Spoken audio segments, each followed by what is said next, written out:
안녕하세요. 안녕하세요. 저희 오늘 하늘 예배 오신 여러분들 환영합니다. 날씨가 엄청 덥습니다. 여기도 네. 덥고 날이 유럽도 더운 가운데 덥고 어떻게 한국도 안녕하신지요? 덥고 이 글로벌 워밍이 진짜로 이게 예, 사실이에요. 너무 이게 무서운 예, 거죠. 이제 예수님 오실 날이 다 됐다. 저는 그런 그렇게 느낌이 생각이 옵니까? 듭니다. 예, 정말 뜨겁네요. 그래서 코비드는 저희 집사람은 감사하게도 네거티브로 나왔고 샤론 자매는 예, 축하드립니다. 감사합니다. 코비드를 극복하셨고 저는 여전히 극복 중에 있습니다. 거의 다 예, 끝나가는데 아직까지 내일 아침이면 아마 이제 그 밴드가 없어지지 않을까 지금 그렇게 기도하고 소망하고 있습니다. 예, 오늘 이제 예배 들어가면서 나중에 요한복음 1장 후반부로 이제 제가 말씀을 전할 텐데 그거 하기 전에 또 우리 오늘 이렇게 믿음에 도움이 되는 또 여러 가지 질문에 대해서 다룰 텐데 사실 이제 이 질문이 굉장히 중요한 질문 같아요. 나는 예수님이 영접하고 하나님도 믿고 그러는데 이렇게 하루하루 살다 보면은 하나님 계신 것 같지도 않고 예. 감정적으로 되게 좀 좌절이 될 때도 있고 그렇죠. 제가 낙담이 되고 우울하고 대학교 그럴 3학년 때 때 예수님을 믿게 됐는데요. 믿고 나서 좀 월요일 날 아침에 학교 가려면 너무 싫잖아요. 뭐 그래가지고 월요일뿐만 아니라 매일 같이 싫죠. 뭐 이제 화요일이라고 아침에 좋은 것도 일어나서 아니고 억지로 일어나서 학교를 갔는데 예. 이렇게 사람들이 이렇게 오고 멀쩡한 것들을 보면은 야, 내가 도대체 뭘 한 건가? 그 하나님이 정말 멀쩡하다는 게 계신가? 안 믿는 사람들 안 믿는 보니까 사람들을 다들 보면은 멀쩡하게 잘 사는 것 잘 같고 사는데 하나님 안 믿는다고 꼭 지옥 가는 걸까라는 생각들이 들면서 감정적으로 좀 믿음도 없는 것 같고 정말 계신지 안 계신지 너무 이거 내가 믿는 것 같지도 않고 의심이 많이 의심도 가고 많이 그래서 들고 왔다 갔다 했던 그런 시절이 있었는데요. 제가 이 그림을 보고 나서 믿음에 대해서 많이 배우게 되면서 굉장히 정리가 되고 내 감정에 그렇게 의존 안 해도 되는구나 하는 것을 알게 되었습니다. 어떤 그림을 보여주실까? 오늘은 이제 말씀이 아니고 그림을 보여주시는데 이 이게 그림이네요. 네, 기차 내비게이터에서 만든 예. 그림인데요. 기차 그림이다. 기차 기차죠. 그림인데 예. 이 기차 세 칸이 있습니다. 보면은 엔진이 앞에 있고요. 그다음에 연료가 있고요. 그다음에 객차가 있는데 엔진이라는 게 어떤 기관차. 기관차죠. 그리고 어떤 그 카트가 가장 중요하다고 생각하세요? 아무래도 기관차가 제일 중요하겠죠. 그 엔진이 없으면 차가 가지를 못하니까. 예, 맞습니다. 어쩌면 이렇게 똑똑하신지. 예, 기관차가 너무 중요하죠. 그냥 뭐 평소 실력도 평소입니까? 예. 예, 그런 것처럼 이 기관차, 우리의 믿음의 엔진이 되고 믿음을 이끄는 것이 무엇이냐면 바로 사실입니다. 예수님은 역사적인 인물이요, 하나님의 아들이시요, 하나님의 말씀은 믿을 수 있다라는 그 사실. 정말 예수님이 부활하신 것이 사실이라는 그 근거에 의해서 저희가 그것에 믿음을 올려놓을 수 있죠. 그래서 그러니까 무조건 믿는 게 아니고 그쵸. 우리가 믿고 있는 그 내용이 진리다, 사실이다. 그것이 제일 중요하다. 예. 그렇죠. 하고 그럴 때에 믿음을 올려놓고 그러면 감정도 나중에 따라오게 되는 감정은 그런 부산물이라는 것을 제가 배우게 되면서 내가 감정에 이렇게 좌지우지할 필요가 없구나. 그래서 아침에 우울하고 학교 가기 싫고 그럴 때마다 이것을 생각했습니다. 사실이다. 무슨 일이 있다고 하더라도 예수님이 역사적인 인물이셨던 것과 십자가에 돌아가셨던 것과 그리고 부활하신 것 그것은 변치 않는 사실이다라는 것을 생각을 하면서 더 믿음을 갖게 되는 계기가 되었습니다. 예수님이 부활하셨으니까 그게 사실이면은 예. 예수님이 하나님의 아들인 게 사실이고 그쵸. 그 말씀은 예수님이 하신 말씀이 다 말씀을 다 진리라는 신뢰할 게 수 있다는 또 거고요. 사실이고 예. 그러면 예수님이 다시 오시고 이 세상을 심판하신다는 것도 사실이고 예. 그러면은 이제 내가 아침에 일어나서 기분이 별로 안 좋고 시험도 잘 못 보고 예. 속도 안 좋고 그래도 그것 때문에 내가 갖고 있는 믿음을 의심할 필요는 없는 거다. 예, 그렇죠. 그래서 여러분들도 그렇게 믿음이 좀 안 생기고 의심이 많아지고 그다음에 좀 감정적으로 힘들고 그럴 때마다 저희 사실로 돌아가는 하나님의 말씀으로 돌아가는 저희 모두가 되길 간절히 원합니다. 예, 감사합니다. 오늘 이제 또 찬양 한 곡 같이 듣고 부르고 오늘 이제 요한복음 1장 후반부 이제 지난 시간에 다루지 못했던 1장 후반부 말씀으로 하나님 말씀 같이 묵상하겠습니다.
오늘 요한복음 계속해서 공부하겠습니다.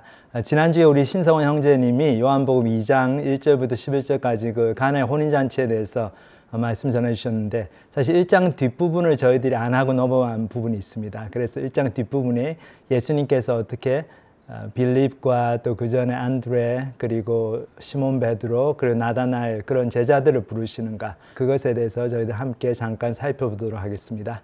날씨가 많이 더워졌습니다. 여러분들 다 건강히 유의하시고, 정말 이 유럽도 그렇고 미국 그리고 한국도 그렇죠. 전반적으로 사상 유례 없는 더위가 찾아오고 있는데, 아마도 글로벌 워밍이 실제로 많이 일어나고 있는 것 같습니다. 예수님께서 오실 때가 다가오지 않았나, 또 그런 생각이 듭니다. 저희들 언제든지 예수님을 맞이할 수 있도록 깨어서 기도하고 준비하는 저희들이 돼야 될 것 같아요. 그런 의미에서 또 저희들 말씀 볼 때 정말 열린 마음으로 하나님 말씀을 같이 묵상했으면 좋겠습니다. 잠깐 기도하고 시작하겠습니다. 하나님 아버지, 저희의 마음을 열어주셔서 하나님 말씀 주실 때 저희들이 겸손하고 열린 마음으로 이 말씀을 받고, 이 말씀이 저희의 삶 가운데서 생명이 되어서 열매를 맺고 구원을 이루고, 그리고 저희 참된 삶의 목적에 따라서 저희를 살게 만드는 그 원동력이 될 수 있도록 축복하여 주시옵소서. 감사를 드립니다. 예수님의 이름으로 기도합니다. 아멘. 오늘 말씀은 요한복음 1장 35절부터 51절까지 말씀 보도록 하겠습니다. 제가 몇 절씩 읽고 잠깐 생각해보고 또 그 다음 구절로 넘어가고 그렇게 하겠습니다. 35절 36절 말씀. 또 이튿날 요한이 자기 제자 중 두 사람과 함께 섰다가 예수께서 거니심을 보고 말하되, 보라, 하나님의 어린 양이로다. 자, 여기 요한은 이제 침례 요한을 얘기하는 거죠. 침례 요한은 예수님과 그 동시대 사람이고, 한 6개월 정도 먼저 태어났고, 예수님의 사역을 예비하러 온 그 구약에 속한 마지막 선지자였습니다. 그래서 구약 성경 자체는 이제 말라기 선지자를 끝으로 해가지고 한 BC 400년경을 끝으로 하나님의 그 계시가, 그 기록된 계시의 말씀은 이제 끊어지는데, 그래서 예수님이 오실 때까지 약 400년 동안의 그 신구약 중간기라고 하는 그 하나님의 말씀이 나타나지 않은 그런 침묵의 기가 계속이 됩니다. 그러다가 이 침례 요한이 탄생을 하고, 이 침례 요한이 예수님 메시아가 오셔가지고 하실 사역을 준비하는 그런 사역으로 회개의 침례를 전파하죠. 너희가 회개해야 된다. 이제 도끼가 나무 뿌리에 놓였고 하나님의 심판이 다가왔기 때문에 너희가 지금 다 회개해야 된다.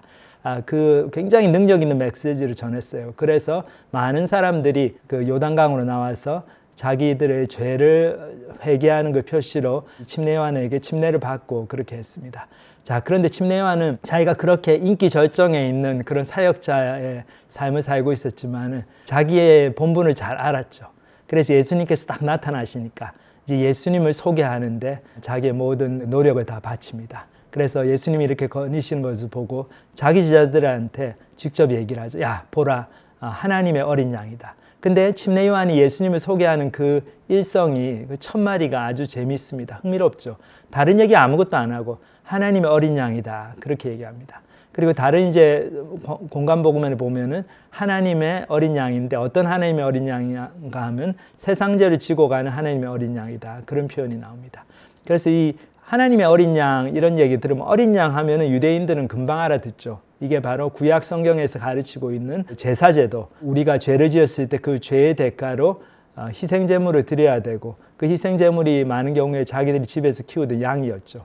그래서 그 양을 대속물로 자기의 죄를 대신해서 하나님 앞에서 드리고, 그 양의 피를 흘리고 양을 죽임으로써 그 양의 생명을, 희생을 통해서 나의 죄가 용서함을 받는다는 그 제사 예법의 내용을 생각나게 하는 말씀이죠. 그런데 그 하나님께서 그 구약의 율법을 통해서 이런 동물의 희생을 통한 인간의 죄를 용서받게 하는 그런 제도를 두신 이유가 두 가지 의미가 있습니다. 두 가지 교훈을 가르치려고 그렇게 주신 것 같은데, 첫 번째가 우리 인간의 죄가 반드시 대가를 치른다는 것, 우리의 죄의 심각성을 가르쳐 주십니다. 그래서 우리가 아무리 작은 죄를 짓고 큰 죄를 짓고 여러 가지 죄를 지을 때 그냥 넘어가는 법 없다는 거죠. 왜 그렇습니까? 모든 죄는 하나님께 대하여 짓는 죄거든요. 우리가 하나님에 대해서, 창조주 하나님이 내신 질서와 모든 도덕 규범, 그리고 자연 법칙, 이런 것들을 우리가 하나님의 피조물로서 그것을 지키면서 살아야 되는데, 그것을 어기고 하나님께 반항을 하고 내 마음대로 살려고 그럴 때, 그것이 바로 하나님 앞에서 하나님께 반항하는 그런 죄가 되는 거죠. 근데 그 자기중심적인 내 마음대로 살고 싶어하는 그 죄가 바로 하나님과의 관계를 깨트리게 됩니다. 그래서 하나님은 거룩하신 분이기 때문에 우리 죄와 함께 계실 수가 없는 분이죠. 아무리 그걸 원해도 그러실 수가 없는 분이에요. 그러니까 우리로부터 하나님께 떠나시게 되고 그 생명의 근원이신 하나님이 우리를 떠나시니까 우리는 죽음을 맞게 되는 거죠. 그렇기 때문에 성경에서는 분명하게 아무리 큰 죄든 작은 죄든 어떤 죄든지 간에 그 죄의 궁극적인 결과, 그 심판의 결과는 사망이다. 우리가 하나님으로부터 생명의 근원으로부터 끊어져 나가는 것이다. 그것을 분명히 가르치고 있습니다. 그렇기 때문에 그 죄의 대가를 치르려면은 누군가가 죽어야 되는 거죠. 생명 있는 존재가 그 생명을 잃어버려야 되는 겁니다. 그러니까 하나님께서 사람들을 죽이시기를 원치 않기 때문에, 그래서 우리가 우리의 죽음을 막기를 원치 않기 때문에 대신해서 하나님께서 그러면은 너희하고 비슷한 동물을, 너희 어린 양을 나한테 제물로 바쳐라. 그리고 너희 죄를 그 어린 양에 전가하고 어린 양을 피를 흘려서 생명을 바치면은 내가 너희 죄를 사하여 주겠다. 자, 이런 제도를 두신 겁니다. 근데 사실 구약 시대의 그 어린 양이라고 하는 거는 이스라엘 백성들 유목민 사회였기 때문에 굉장히 그 양들에 대한 애착이 강했죠. 이건 사실 우리가 집에서 키우는 강아지나 고양이 그런 애완동물을 바치는 것이나 다름이 없습니다. 그렇기 때문에 이것을 통해서 이스라엘 백성들이 무엇을 깨달았겠습니까? 아, 내 죄가 이렇게 심각하구나. 내 죄가 그냥 슬슬 넘어갈 수 있는 게 아니구나. 반드시 죄는 밝혀지고 거기에 대한 대가를 치르고 그 대가는 내가 죽든지 아니면 내가 사랑하는 다른 생명체가 죽든지 누군가가 죽어야 된다는 거죠.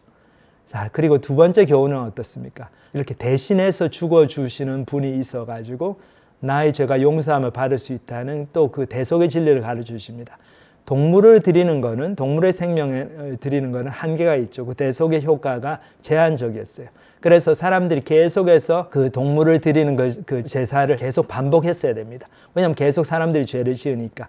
그러니까 한 번 하고 말 게 아니죠. 한 번 죄를 지을 때마다 한 번씩 그 희생 예물을 바쳐야 되고 그 희생 제물이 한 번 드려져 가지고 내 죄가 한 번 용서함을 받고 그것뿐이죠. 그런 또 제한적인 효과가 있지만 참 이런 예법을 통해서 이스라엘 백성들이 오실 메시아가 오시면은 그 메시아가 오셔서 내 죄를 다 해결해 주시면은 내 죄가 한 번만에 다 용서함을 받을 수도 있다. 어떤 그런 메시아가 오셔서 하실 일, 예수님께서 오셔서 십자가에서 못 박히심으로써 우리 죄를 구원하시는 그 구속 사역의 어떤 그림자, 그 모형을 보여주는 또 그런 교훈이 있습니다. 자, 그런 의미에서 이 구약 성경에서는 하나님께서 이스라엘 백성들에게 너희가 범죄할 때마다, 그리고 너희가 하나님 앞에서 서원하고 헌신하고 하나님께 제물을 드릴 때마다 동물을 가져와 가지고 그 생명을 죽이는 그런 제사법을 시행하도록 하셨습니다. 자, 그렇기 때문에 이스라엘 백성들은 어린 양이다 하면 벌써 알아들었죠. 이게 우리 죄를 위해서 대신 죽어줄 뿐이구나. 근데 참 이게 재밌는 것이 침례 요한이 하나님의 어린 양이다 이런 표현을 썼어요. 이 어린 양은 어떻습니까? 이 희생 제물은 사람들이 가져와서 바쳐야 되는 거였죠. 하나님께 사람들이 자기의 죄를 위해서 자기의 어린 양을 가져와서 바치는 건데 여기서 침례 요한은 뭐라고 얘기합니까? 하나님께서 준비하신 어린 양이 있다는 거죠. 그분이 바로 예수 그리스도시죠. 그러니까 하나님께서 우리의 구원을 위해서 친히 어린 양을 준비해 주셨다는 거죠. 우리가 생각해 보면 인간들이 생각해낸 모든 종교가 신에 이르는 길, 구원에 이르는 길이 어떻습니까? 우리가 뭐를 갖다 바치는 거죠. 우리가 노력해가지고 북치고 장구치고 막 야단법석을 떨어가지고 뭘 많이 바쳐가지고 이 이방 종교 그 당시 이스라엘 사회 이웃 나라들에서 시행되었던 종교 예법을 보면 막 자기 아들을 바치고 그랬어요. 그 신들을 감동시키기 위해서. 그래서 신들로부터 축복을 받고 또 신들이 화가 나서 내릴 수 있는 저주를 피하고 자 그런 일들을 했는데 그 사람들이 온갖 것을 다 바치고 자기 수양을 쌓고 노력을 해가지고 신의 경지에 이르려고 구원에 이르려고 노력을 하는 건데 하나님 믿는 신앙 여호와 종교는 틀렸죠. 이 예수님의 복음은 어떻습니까? 하나님께서 그 어린 양을 공급해 주시는 거죠. 우리를 위해서 하나님께서 준비해 주십니다. 이건 왜 이렇습니까? 이건 우리가 죽었다 깨어나도 우리 죄를 해결할 수가 없는 존재라는 것을 하나님께서 너무나 잘 아셨기 때문이죠. 그렇기 때문에 우리는 바깥으로부터 구원이 들어와야 되는 존재고 우리의 구원자가 밖에서부터 와야지 우리가 노력해가지고 우리의 구원을 이룰 수가 없는 존재라는 것. 또 이것을 분명하게 보여줍니다. 그래서 예수님께서 하나님의 어린 양이다. 세상 죄를 지고 갈 하나님의 어린 양이다. 이렇게 침례 요한을 통해서 소개를 받은 게 너무나 적합한 표현이었죠. 자, 이런 말씀을 자기 선생님 침례 요한이 하니까 요한의 제자들이 금방 알아들었어요. 아, 이 예수라는 분이 메시아인가 보다. 좀 특별한 분인가 보다. 근데 여기 재밌는 게 요한의 제자들이 반응이 어떻습니까? 이제 그 다음 구절을 보면 두 제자가 그의 말을 듣고 예수를 따르거늘 예수께서 돌이켜 그 따르는 것을 보시고 물어 이르시되 무엇을 구하느냐 이르되 랍비여 어디 계시오니까 하니 랍비는 번역하면 선생이라 예수께서 이르시되 와서 보라 그러므로 그들이 가서 계신 데를 보고 그날 함께 거하니 때가 10시쯤 되었더라. 자, 이 제자들이 요한의 제자들이 요한의 선생님의 말을 듣고 그러면 예수님이 하나님의 아들인가 봐요. 우리가 그럼 믿죠. 뭐 그렇게 넘어가지 않았죠. 그냥 선생님이 뭐 가르쳤다고 그거를 그냥 무대뽀로 덥석 믿고 그게 아니죠. 자기들이 정말 알아보기를 원했어요. 자기들이 정말 예수님이 정말 메시아이신가 경험하기를 원했죠. 예수님과의 인격적인 교제를 원했습니다. 그렇기 때문에 예수님이 계신 대로 따라갔어요. 막 그래서 이 요한의 두 제자가 따라오니까 예수님도 그 눈치채고 돌아보시면서 예수님께서 한마디 하셨는데 어떤 질문을 하시죠. 너무 재밌는 질문을 하십니다. 여기 보면 뭐라고 그랬어요? 이르시되 무엇을 구하느냐 그랬죠. 무엇을 구하느냐? What are you seeking? 뭐를 나한테서 원하느냐? What do you want from me? 그 얘기죠. 뭐를 너희들은 나한테서 찾기를 원하느냐? 자, 그때 이 제자들이 뭐라고 또 대답을 합니까? 이르되 랍비여 어디 계시오니까 하니 이 얘기는 뭡니까? 선생님 어디 사세요? 저희 선생님하고 좀 시간 좀 보냈으면 좋겠습니다. 선생님을 더 알고 싶습니다. 선생님의 가르침을 듣고 싶고 선생님이 어떤 분이신가를 인격적으로 경험하기를 원합니다. 이런 얘기죠. 그러니까 예수님도 금방 그걸 알아채시고 요한의 제자들을 환영하셨습니다. 와보라 이러시죠. 예수께서 이르시되 와서 보라. 그러므로 그들이 가서 계신 데를 보고 그날 함께 거하니 때가 10시쯤 되었더라. 예수님이 웰컴 하셨어요. 환영하셨죠. 그래서 예수님이 계신 거처하는 그 집으로 요한의 제자들을 부르십니다. 때가 10시 되었다 했는데 유대인의 시간은 이제 해가 지고 해가 뜨고 그거를 기준으로 시간이 갑니다. 그래서 해가 뜨는 6시, 새벽 6시, 아침 6시가 0시이고 그래서 해가 질 무렵인 저녁 6시가 12시예요. 그렇게 시간을 나누는데 그러니까 10시란 얘기는 오후 4시쯤 된 거죠.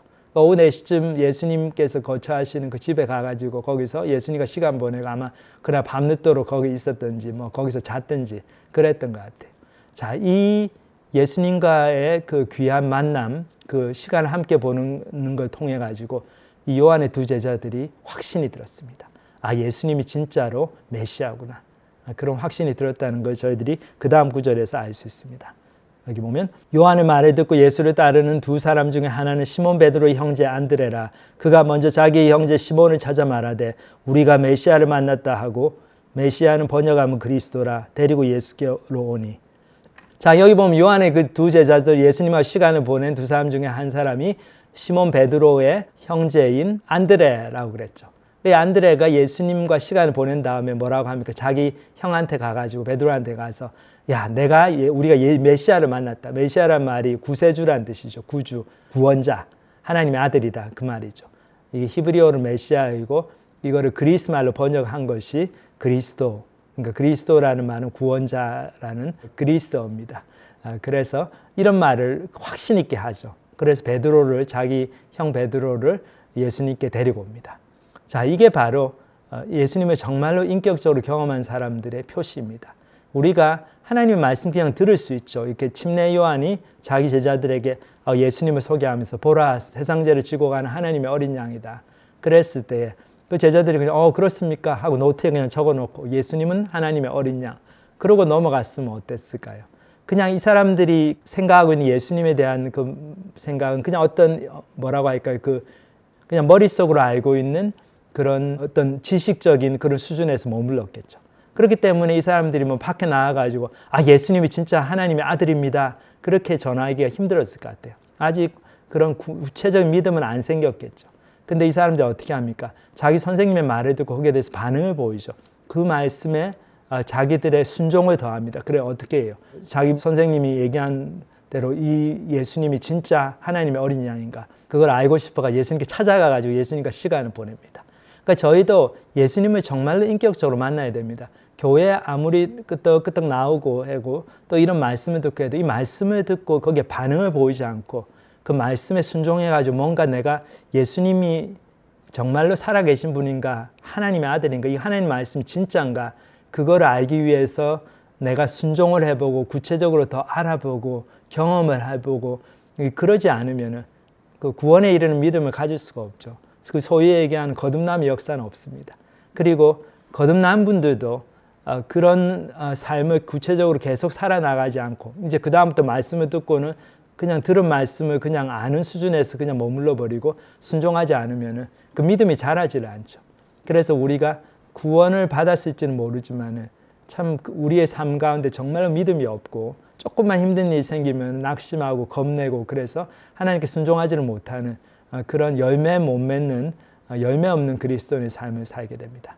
그렇기 때문에 하나님 말씀이 떨어졌을 때 그것에 순종하고 그것을 열심히 듣고 적고 기억하고, 근데 그뿐만 아니고 그거에 반응을 보여서 뭔가를 해보고, 자, 기도하자는 말씀 들었을 때 기도를 해보고, 내가 아직 하나님 확실히 믿지는 않지만 정말 하나님이 내 기도를 들으신다는데, 하나님 기도하는 사람을 주목해서 보신다는데 나도 좀 기도 좀 해봐야지. 하나님 살아계시면 나 이렇게 기도하는데 좀 응답 좀 해주세요.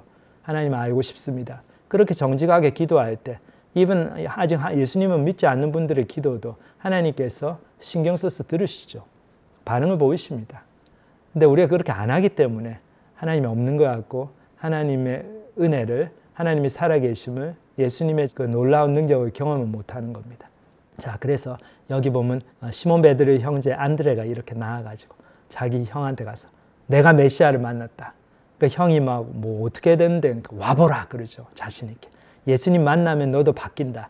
이 말을 자신 있게 할 수 있었던 이유가 자기가 그렇게 변했기 때문이죠. 자기가 그 경험했기 때문입니다.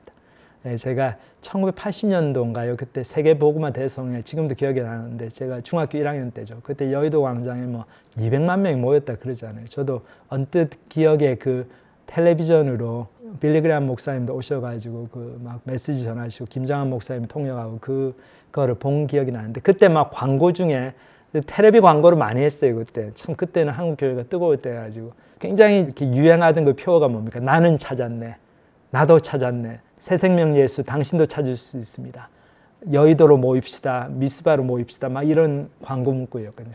나는 찾았네, 나도 찾았네, 새 생명 예수 당신도 찾을 수 있습니다. 그게 굉장히 유행어가 됐습니다. 일반 사람들한테도.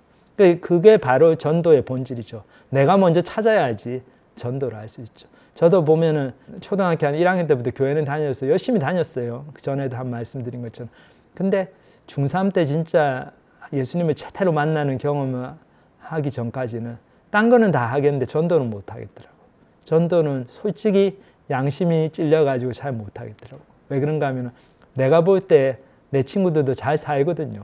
나는 주일날 교회 가서 재미있게 교회 생활 하는데, 얘들도 얘 나름대로 주일날 뭐 텔레비 보고 재미있게 잘 노는데, 굳이 내가 그 걔들의 개인 사생활에 침해해가지고 꼭 내가 하는 대로 얘들을 주말 그렇게 시간을 날 따라가지고 교회 가자고 그럴 이유가 있나?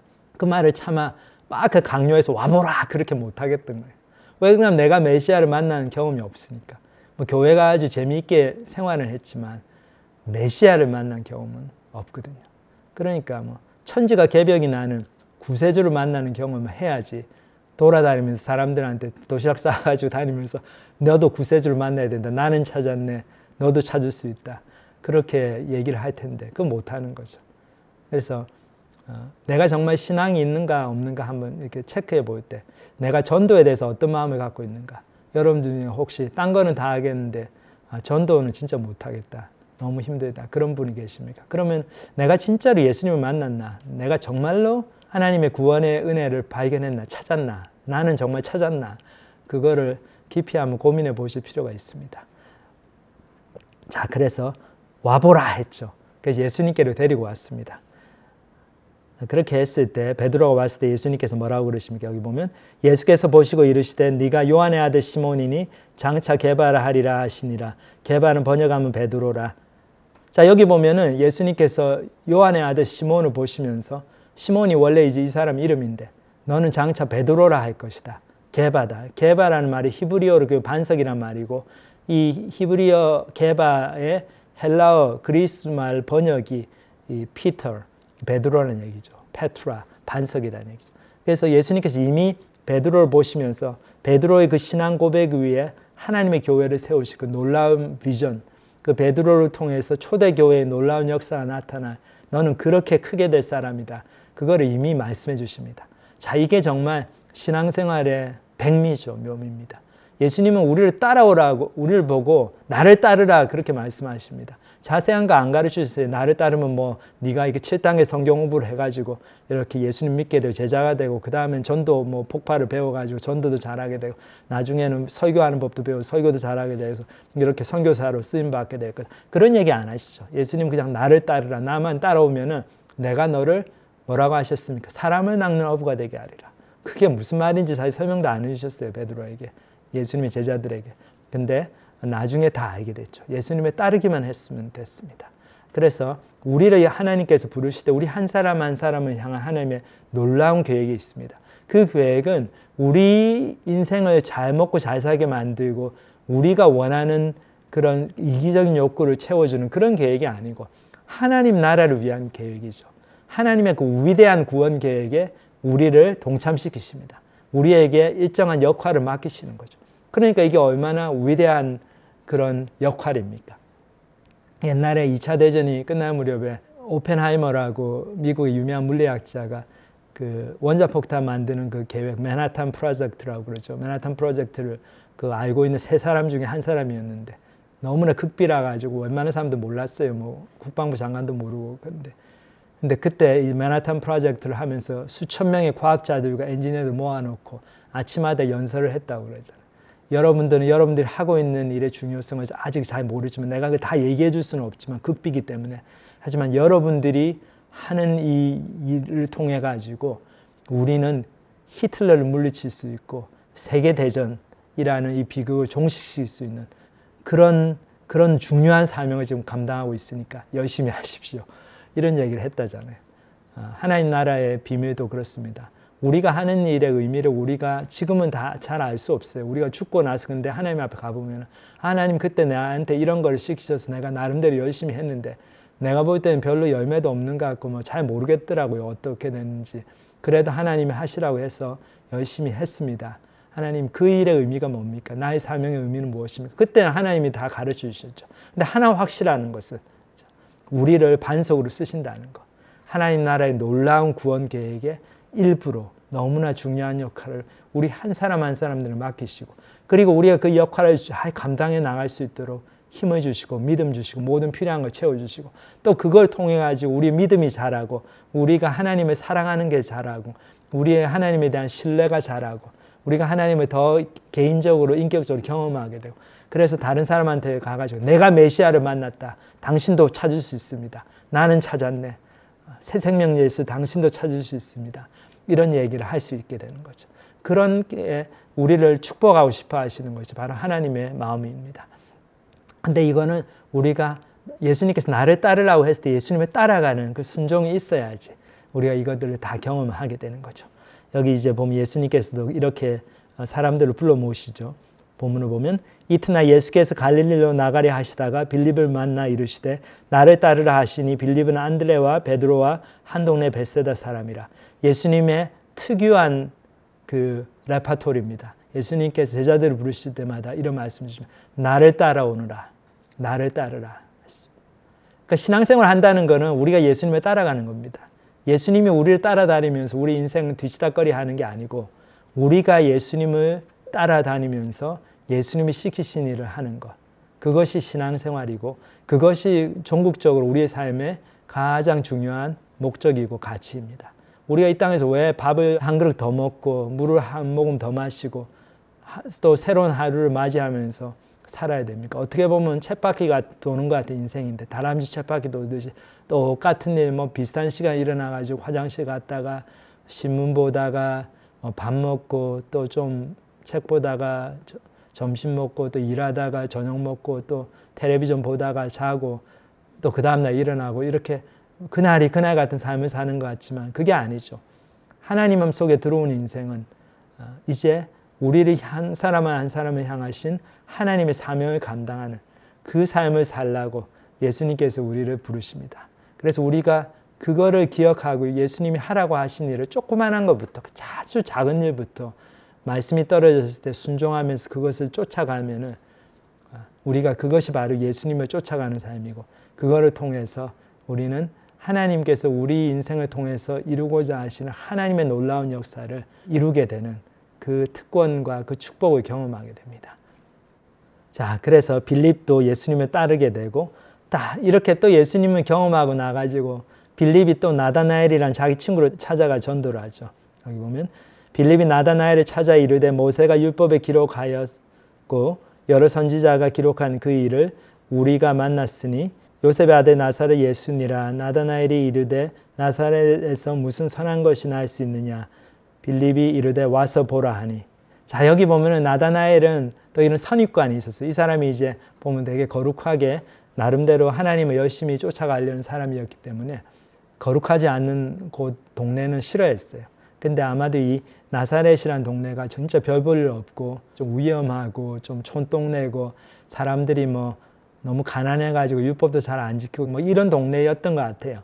그러니까 나다나엘의 첫 반응이 어떻습니까? 나사렛에서 무슨 선한 것이 나겠느냐? 나사렛에서 무슨 메시아가 나느냐? 자기 선입견을 얘기하면서 안 가려고 그러죠. 자, 근데 빌립이 거기에 대해서 다시 한번 자신 있게 얘기합니다. 와서 보라는 거죠. 너도 와서 봐라. 그러면 너도 생각이 틀려질 것이다. 이거 너무나 좋은 전도 방법입니다. 내가 경험한 걸 내가 다 설명을 못해도 너도 와서 말씀 공부 좀 해봐라. 너도 성경 공부해라. 너도 이 말씀을 좀 들어라. 너도 이 메시지를 들어봐라. 여러분들 중에 혹시 자녀들이 그렇게 좀 너무나 귀찮게 자꾸 아버지, 어머니 좀 말씀 좀 들으세요. 성경 좀 보세요. 이 한국말 설교 있는데 들어보세요. 그렇게 할 때 어떻게 반응을 보이십니까? 그냥 마지못해 어쩌다가 한 번씩 듣고 오늘도 그래서 이렇게 좀 불평하는 마음으로 앉아 계시는 분은 없는지 모르겠어요. 근데 이 아이들이, 자녀들이 부모님들을 사랑하기 때문에 그렇게 쪼르는 거겠죠. 이유가 있습니다. 왜 그러겠습니까? 왜 이게 정말 좋은 거고 이게 정말 천지가 개벽나는 놀라운 소식이고 복된 소식이고 나의 삶을 완전히 바꾸는 나의 영원한 운명이 바꿔지는 그런 말씀이라는 것을 몰랐다면 이 자녀들이 이렇게 부모님들을 막 귀찮게 하고 쪼르고 이 말씀 좀 들으세요. 와보세요. 경험 좀 해보세요. 안 그러겠죠. 근데 그거를 이 사람들이 경험했기 때문에 자기들 부모님께 또 자기들 친구들에게 자기들 후배들에게 와보라. 말씀 좀 들어보세요. 순종해 보세요. 그런 얘기를 하는 겁니다. 그러니까 그거를 내가 좀 선입견이니까 나 옛날에 교회 가봤는데 교인들 뭐 다 위선적이고 맨날 돈 내라는 소리만 하고 그냥 나는 좀 너무 이상하고 그래서 너무 느낌이 안 좋았다. 경험이 안 좋았다. 그래서 나는 교회 다 경험했으니까 다시 와보라 뭐 말씀 들으라 그런 얘기 하지 말라. 그렇게 선입견을 가지고 배쳐갈 게 아니고 이 나다나엘처럼 빌립이 그렇게 와보라 그러니까 나다나엘은 자기가 정말 내키지 않았지만 왔거든요. 그것처럼 여러분들도 계속해서 말씀을 듣고 좀 선입견 그리고 과거의 나쁜 기억들을 좀 내려놓고 정말 열린 마음으로 하나님 말씀 들으면 정말 예수님께서 메시아이시고 예수님께서 나의 죄를 위해서 하나님께서 보내신 하나님의 어린 양이구나. 그것을 분명히 깨닫게 되고 삶의 목적이 완전히 바뀌고 인생관과 세계관이 바뀌는 놀라운 역사를 경험하게 될 줄 믿습니다. 그래서 나다나엘도 이런 얘기를 하죠. 예수님과의 대화를 통해서 여기 보면 예수께서 나다나엘이 자기에게 오는 것을 보시고 그를 가리켜 이르시되 보라 이는 참으로 이스라엘 사람이라 그 속에 간사한 것이 없도다. 나다나엘이 이르되 어떻게 나를 아시나이까? 예수께서 대답하여 이르시되 빌립이 너를 부르기 전에 네가 무화과 나무 아래에 있을 때에 보았노라. 나다나엘이 대답하되 랍비여 당신은 하나님의 아들이시요 당신은 이스라엘의 임금이로소이다. 자, 여기 보면 나다나엘이 금방 예수님이 하나님의 아들이라는 것에 대해서 확신이 들었어요. 어떻게 확신이 들었습니까? 예수님께서 자기를 너무나 잘 아신다는 거죠. 처음에 딱 만나자마자 예수님께서 너는 진짜 참된 이스라엘 사람이구나. 그 속에 간사한 것이 없다. 너 정말 하나님을 쫓아가려고 정말 진정으로 노력하고 있구나. 내가 그거 참 귀하게 본다. 이런 말씀하니까 나다나엘이 황당해져. How do you know me? 어떻게 나를 그렇게 아십니까? 그러니까 예수님께서 네가 무화과 나무 아래에서 민족과 너 자신 그리고 나라를 위해서 기도할 때 내가 그걸 다 들었어. 보았다. 그때 나다나엘이 너무 놀래가지고 이분이 정말 하나님의 아들이시구나. 왜 그렇습니까? 하나님만이 우리 인간의 마음속을 다 아시죠. 하나님만이 우리가 혼자서 아무도 보지 않을 때 하는 행동들을 다 보고 계십니다. 다 아십니다.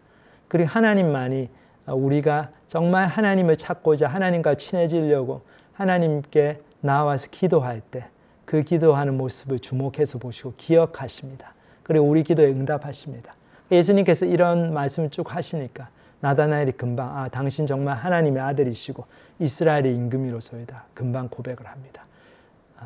예수님이 우리 기도를 들으시고 예수님은 우리가 어떤 마음을 갖고 있는지 다 아시고 우리가 하나님 쪽으로 조금 발길을 떼고 하나님을 찾으려고 노력할 때 그것을 기뻐하시고 거기에 응답하시고 반응을 보이시는 그런 분이시라는 것 저희들이 기억하고 거기에 격려를 받고 자꾸 예수님께 나와야 될 것 같습니다. 자, 그러니까 예수님께서 굉장히 중요한 말씀을 마지막으로 주십니다. 나다나엘에게 예수께서 대답하여 이르시되 내가 너를 무화과 나무 아래에서 보았다 함으로 믿느냐 이보다 더 큰 일을 보리라. 또 이르시되 진실로 진실로 너희에게 이르노니 하늘이 열리고 하나님의 사자들이 인자 위에 오르락내리락 하는 것을 보리라 하시니라. 자, 무화과 나무 아래에서 나다나엘이 다른 이스라엘의 진정으로 경건한 랍비들처럼 민족과 나라를 위해서 민족의 죄악을 위해서 또 자기 자신의 죄악을 위해서 하나님께 기도하고 그랬는데 그거를 예수님께서 보았다고 할 때 나다나엘이 그걸 믿는 예수님을 정말 하나님의 아들로 믿는 그 모습을 보면서 여기서 예수님께서 더 중요한 말씀하시죠. 너는 더 큰 일을 볼 거다. 어떤 더 큰 일입니까? 여기 보면 하늘이 열리고 하나님의 사자들이 그러니까 천사들이 인자 위에서 인자라는 말은 사람의 아들 이런 얘기인데 예수님께서 자기 자신을 지칭하실 때 쓰신 표현입니다. 결국 이제 예수님이 메시아라는 뜻을 상징합니다. 왜냐하면 구약의 다니엘서를 보면 그 다니엘이라는 선지자가 인자 같으니까 구름 타고 오는 거 사람의 아들처럼 보이는 이가 구름 타고 오는 그 환상을 보거든요. 그게 바로 메시아가 오신 때 일어날 그 모습에 대한 환상인데 예수님께서 그것을 가리키시면서 이런 표현을 쓰세요. 인자라고. 그러니까 자기 자신을 지칭하실 때. 그러니까 결국 이 천사들이 예수님 위에 오르락내리락 하는 것을 볼 것이다. 이건 저희들 창세기를 공부하신 분들 기억하실지 모르겠는데 야곱이 에서의 위협을 피해가지고 자기 외삼촌이 있는 바단 아람으로 도망을 갈 때 처음에 이제 며칠 2, 3일 걸어가지고 베델에 도착해서 거기서 돌베개를 베고 잘 때 야곱이 꿈에서 보았던 환상이죠. 거기 보면 꿈에 하늘이 열리고 거기서 사닥다리가 쭉 땅까지 내려오는데 그 사닥다리를 하나님의 천사들이 올락내리락 하는 그 장면이죠. 근데 그 사닥다리가 바로 이 예수님이시라는 거를 여기서 예수님께서 말씀하시는 거죠. 예수님께서 그 야곱이 보았던 환상, 그 꿈을 언급하시면서 인자가 바로 그 사닥다리라는 거죠. 그 얘기는 뭡니까? 예수님을 통해서 예수님의 십자가의 죽으심과 부활하심을 통해서 이제 하늘 문이 열렸다는 거죠.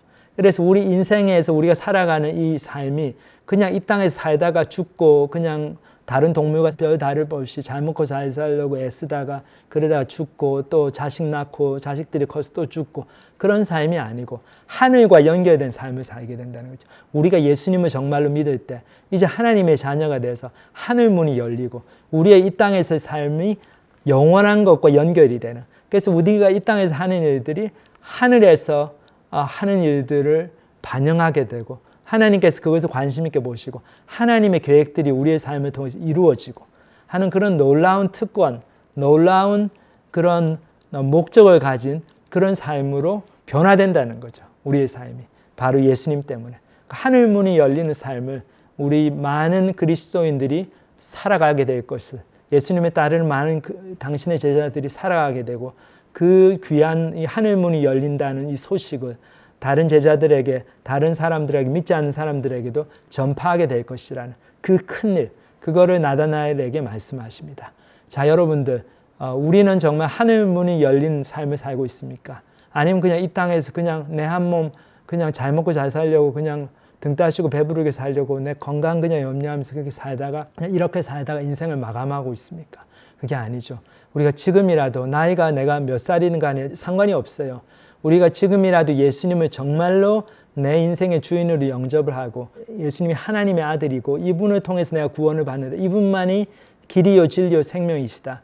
이분을 통해서만이 내 죄가 해결이 된다. 용서함을 받는다. 그것을 정말로 믿고 하나님께 나아가면은 우리에게도 이제 하늘 문이 열리는 삶이 약속되어 있습니다.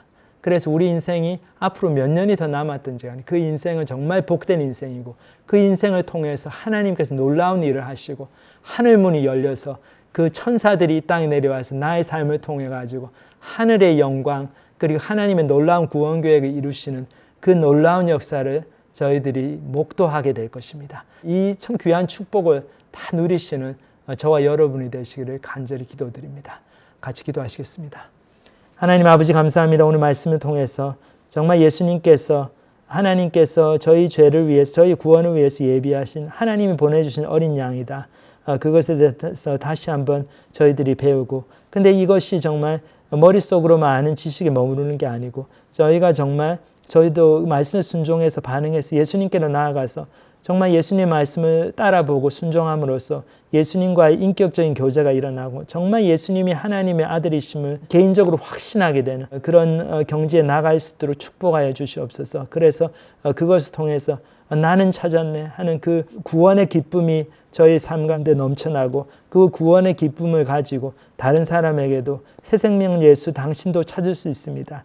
그렇게 전파하고 다니고 잘 모르겠다고 의심하는 사람들에게 와 보라, 와서 말씀을 공부해 보라, 와서 정말 살아계신 예수님을 만나보라고 그렇게 권유하고 그 말씀을 듣는 자리로 데리고 나올 수 있는 저희들 대해서도 축복하여 주시옵소서.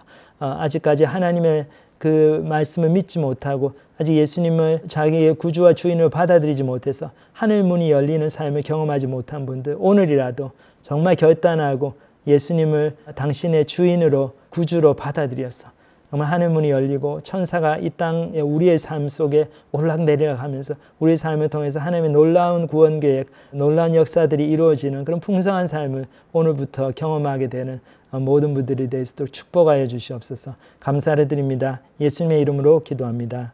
아멘.